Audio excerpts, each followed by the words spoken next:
Hello, I'm Liz Corson, Sarasota, Florida author and editor, host of Suncoast Authors TV, sponsored by Manatee Educational Television.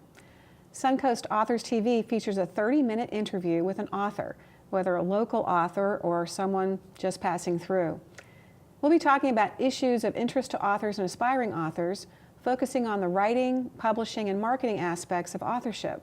But I also plan to delve into the creative process as well. In this installment of Suncoast Authors TV, my guest is poet and author Kevin Mooney. Kevin is the author of the two-part poetry series, The Wandering Crane, and co-author of the recently published management book, Turning Up the Light, 4 Steps to Brighter Management. Kevin, welcome to Suncoast Authors TV. It's great to have you. Thank you. It's great to be here. Wow. Well, one of the things I wanted to ask you, and I'm sure everyone's really interested in hearing a little bit more about, is the poetry aspect of your author experience, because it's unusual to have someone come in and be a published poet and then turn to a management book. So could you help us understand a little bit more about the poetry? Well, I guess it starts from when I was 14, when I started writing poetry. So I've been writing poetry all my life, and that was probably an exercise into more or less linguistics and how to use words succinctly, and also into understanding characters, because my degree is in theater from Marquette University, and I say my master's degree is in character analysis working as a bartender at Walsky's Tavern in Milwaukee. So Okay. in that concept, I was able to figure out how to read people and get into their heads and into their souls. So I'll even read you the dedication from my poetry books, I'd love to hear it. because this is where the soul of the poetry comes from. It's the Wandering Crane series is dedicated to all the beings I have encountered in the world, of this world, out of this world, who allowed me to see into their souls to express my vision of their truth. So that kind of gets to the heart of the poetry part. And finally, after years and years and years of writing, I decided it was time to share them, because, you know, what good is art if you don't share it? And that being done, the next step was to use my creative writing skills to create another avenue of education, basically, for managers. Now, I'm not the manager expertise. My friend Barbara Kimball is the manager expertise. Her degree is in development, organizational development. She's worked for Fortune 50 companies. And she and I have been wanting to write this book for years and years and years. And it took a while to come up with the exact character to do and the exact storyline to do. And the elevator speech I use for this is Turning Up the Light, 4 Steps to Brighter Management, is a fun, campy little book about Margaret Manager, who's an entry-level manager with a mentor named Emily the Excellent, who helps Margaret learn 4 basic things that managers forget when they get too busy. Be consistent, do what you say you're going to do, lead by example, and value your employees out loud. And as she becomes successful doing that, she becomes Margaret the Magnificent and begins to mentor Wacky Walter, who in the next book becomes Walter the Wonderful. So that kind of gives you an idea of that little storyline. Well, I know that one of the challenges to Turning Up the Light must have been the fact that you and Barbara are totally in opposite parts of the country. She lives in Chicago. So how did that dynamic work for co-authorship? I would think there'd be a lot of challenges to that part. Well, the distance wasn't a challenge in this age. Okay. You know, with email and phones and whatever.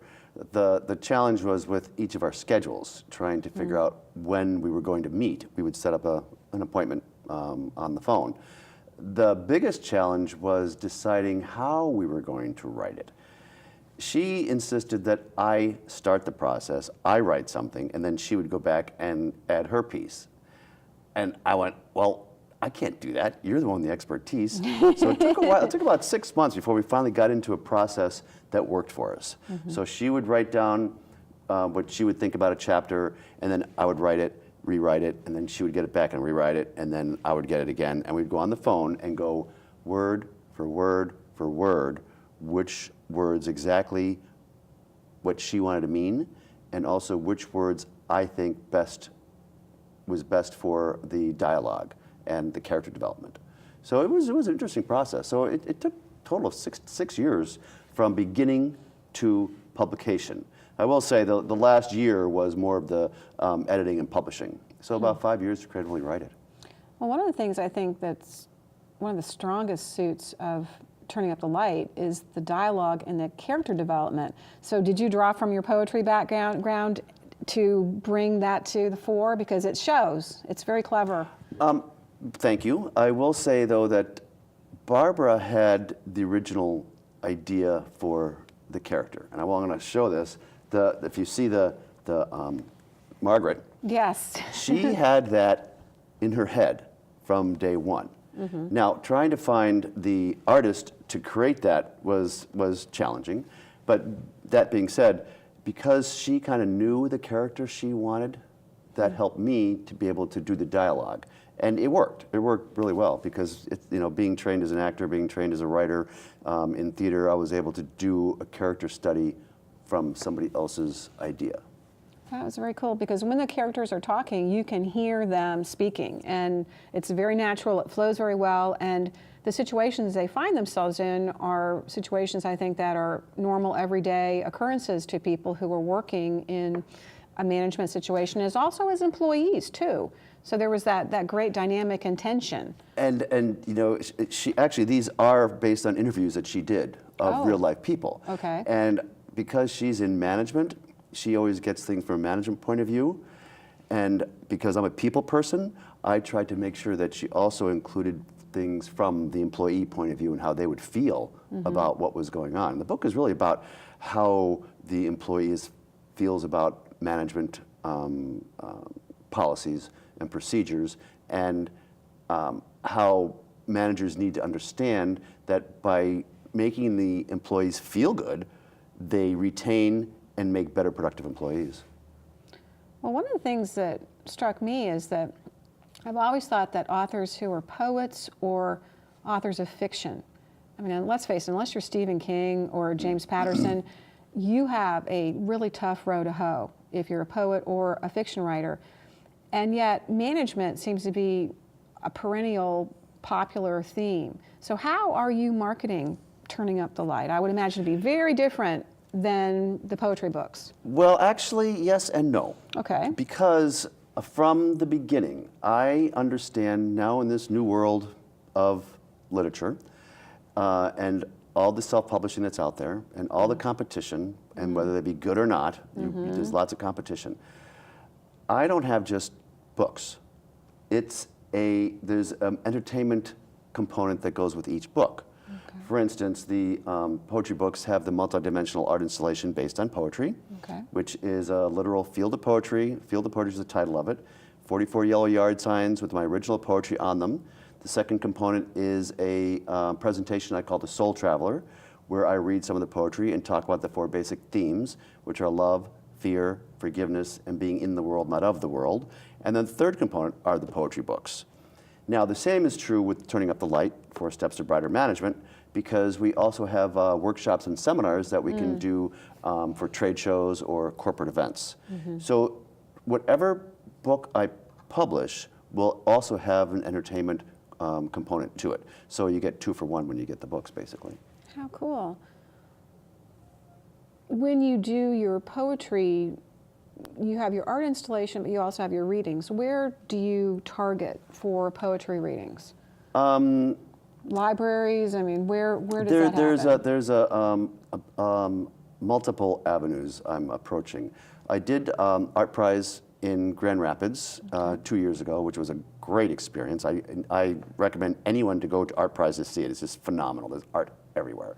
Art festivals, high schools, where I changed the whole format so that it's geared toward high schools, One of my poems is called Nick, which is about leaving unhealthy old friends behind, and the title of it is NIC, so I challenge the students to see if they understand what the poem's about. And some of them get it, and it's about my issue with nicotine years ago, and leaving nicotine behind. And it's really an old friend you leave behind. So the metaphor is pretty good.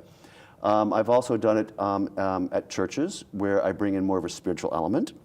I'm going to do it at the Southgate Library in April in Sarasota. Really? So that will be a whole different genre also, the way I approach it. And then also I want to do museums. And there's like a small museum in St. Petersburg that I'd love to do it, at the Fine Arts Museum. They have a great space. So those are kind of the things I'm approaching right now for the poetry. Because the art on the poetry, I'm not sure if we can show the art.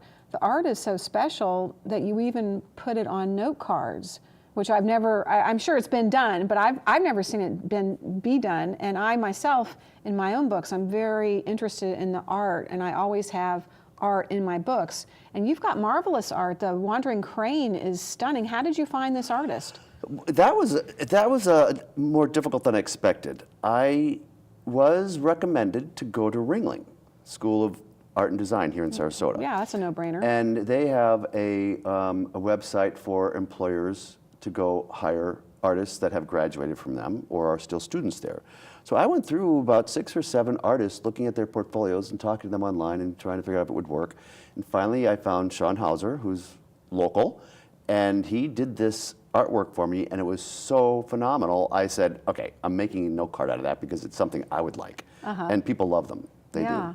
Yeah, I don't doubt it. And then Margaret Manager on Turning Up the Light is a totally different spin, but it's also still original art, which I really appreciate. She's great. And there's art inside the book, which I also like because it kind of breaks up the text a little bit and you see the different characters. How did you come across this artist? Well, Kevo, I found him in Grand Rapids when I was doing Art Prize. Okay. And because Barbara had she had the vision for the character, I put them together to talk. And again, Kevo's the very artistic type, and Barbara's the very corporate thinking type. They had some challenges, but in the end, she absolutely loves it. And it was a great success, it really was. Wow. And then it sounds like you plan another book, a follow-up, because there's Wacky Walter, who's going to be turned into Walter the Wonderful. The Wonderful. So we have... I believe there's going to be 3. Oh. Because leadership, communication, and delegation. And red, blue, and yellow. Nice. Okay, so it will be all color coordinated. Correct. And that's great. So Walter will be in charge of what component? I'm not exactly sure. That's still in development. Okay, still in development. All right. Yeah, sorry about that. No, I know how that goes, though. But I also know that there's a lot of power to a series. True. And having a series and being able to address specific focused angles of even the same topic, because I've got 9 books about punctuation and grammar, and they are all sliced and diced to a very specific audience with a very specific theme. So I hope that you do follow up with the series, because I have found, and I know many people have found, that the more you have, if people like your writing, they'll buy everything. Correct. And that's been my experience. So then the challenge is the marketing of these, which again in this world is very different than it used to be. Yeah. And I'm still getting my head around that, because there's all these social media things, the Instagram, the Facebook, the Twitter, and it's very time consuming. So that's the next challenge that I'm going to definitely attack. Good luck with that. Yeah, thank you. I'll let you know. It seems like the landscape changes every minute. Something's popular, something's not, something's phasing in, something's phasing out. And you're right, it takes a lot of time to curate the author's platform, because there's so many avenues to get your message across, much less, well, in addition to the actual reader, and then you going out physically and doing a performance or doing a workshop or a session. So there are many different ways that we're marketing our books now that I think a lot of people didn't really contemplate and necessarily. I think one of the biggest things now, because of social media, is word of mouth. And that's why getting out there to the public and meeting as many people as I can, so all these different events that I can do will spread every person I meet that likes one of my books will create another 5 or 10 people. And then it just goes from there. And you know, it's all about sharing the work. It's not necessarily about me. It's about people need these things. That's what artists are about. If they don't need it and want it in their soul, it doesn't mean anything. And I've come to that conclusion about punctuation and grammar, as kind of silly as that whole topic can appear. Some people get it, and they're a very, very small, a small percentage of the people who I come into contact with. Most people don't, and I've learned that I'm not going to be able to convert 100% of the people, but boy, if I can get a 20%, 25% of people who really sit up and take notice, then maybe that's what I can really logically expect. Well, I'm glad you're doing that, because we can see all over the internet, all over the media, that people don't understand how language works anymore. I have arguments with people about words, about that word you're saying in that sentence is really meaning something else, or it can mean 2 things. What are you trying to say?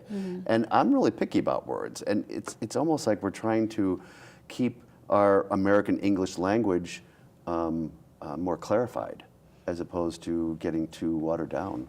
That's how I feel. And I think too, it's like a pushback to this just surge of, I'm not going to say illiteracy, because that's not exactly what I'm trying to say, but people who don't value communication. And I think spoken communication and written communication are 2 sides of the same coin. If you can do one well, chances are good you're going to be doing the other well.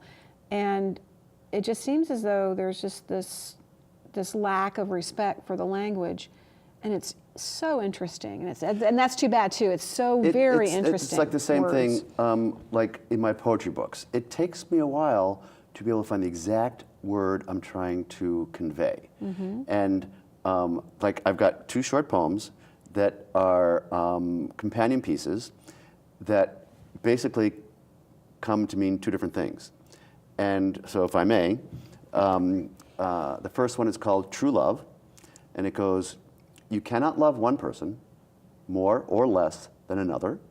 You can only choose to be more or less intimate. Now, some people have problems with the word intimate because they automatically think sex, when that's not what the word means. So the companion piece, which I wrote years later, is called Achilles' Heel. And it goes, you cannot love one person more or less than another. You can only choose to be more or less intimate, and sometimes they say no. So I think you have to be a grown-up though to really appreciate that and get it, because you have to have heard no a couple times. Yeah. I think once you hear no once, I think you get it. Well, I don't know. I think a couple times is really when the sweet spot happens, and you say, "Oh gosh, Yeah. I'm not all that." So I mean, so it's one word can make a difference in whatever you're trying to say. And Barbara and I had the same issue with turning up the light, because there were certain words we battled over. Which ones we were going to keep, which ones we were going to not keep. And actually, when you helped us edit it, you also helped us with those certain words that had to be exactly precise. Otherwise, somebody could get the meaning wrong, and we didn't want that to happen. Yeah, and you can be very precise, and then someone comes to the project with a whole different vocabulary. My vocabulary comes from the King James Bible, the Book of Common Prayer, and we're talking about literature that really goes back to Elizabethan times, if you get right down to the nitty-gritty, and it's not that much changed since Shakespeare. So I have a whole different perspective than someone who hasn't had that background of hearing those words since I was a little girl.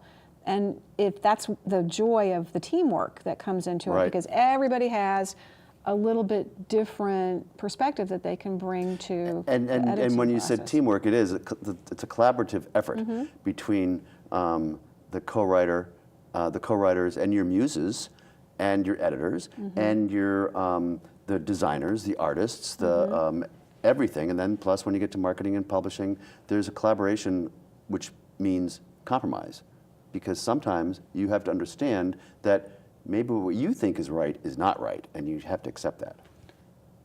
And that's tough. Yeah, That's tough. it is. It is. Which You is have why. to keep your ego down. Well, yeah, that's why I've never done a co-author thing. I don't know if I ever will, because I usually have a pretty confident perspective of where I want to go and what I want to do. But one of the things I think that's great about your books that people can't see readily on TV is the format with The Wandering Crane, for example, with the fold over. Okay. I love that, and I was hoping you could share. See, it folds over like this, and there's a little flap in here that you can just open, and it's blank. But this gives it some bulk. Substance, yeah. That when you open it up, you feel it. It's not just like a little paper pamphlet. And it also gives me, like on this one, I put, perfection is in the imperfection. That gives me an out in case you find something wrong with it. Yeah, I like that. And you did the same thing with... I did the same thing with turning up the light. It's also cost effective, to be honest. Really? Yeah. Okay. Did the same thing, and if you can get a close up, you can see where the little drawing is there. That gives you an idea what the drawings are inside. And it's more cost effective this way to do it. Okay, because Which for any of those of you that want to do it. and it harkens back to an old-timey, well, not old-timey, but a hardback book that has a paper cover that wraps around the entirety of the book. True. And you have the inside flap and the back flap. And traditionally, you read about the book on the inside front flap and then the author on the inside back flap. And I Correct, really and that's actually I what like that. we did here. So, see if I may. There's the back, which gives you a little bit about the book, and then the inside back flap gave us room for our little bios. So it was very efficient. It really worked. How did you come up with that idea? I went to the bookstore and looked Did around. you really? And found one and went, oh, I like that idea. Oh, really? Okay. Yeah. And that's something I think everyone should do, because the books that make it into Barnes & Noble or Books A Million or the traditional bricks and mortar stores, they are a lot of times the product of a lot of very big money research. Correct. About the colors that are popular, the fonts that are popular. There are all sorts of special effects that you can take away, especially a self-published author. You can take away what other people are paying a lot of money for the research.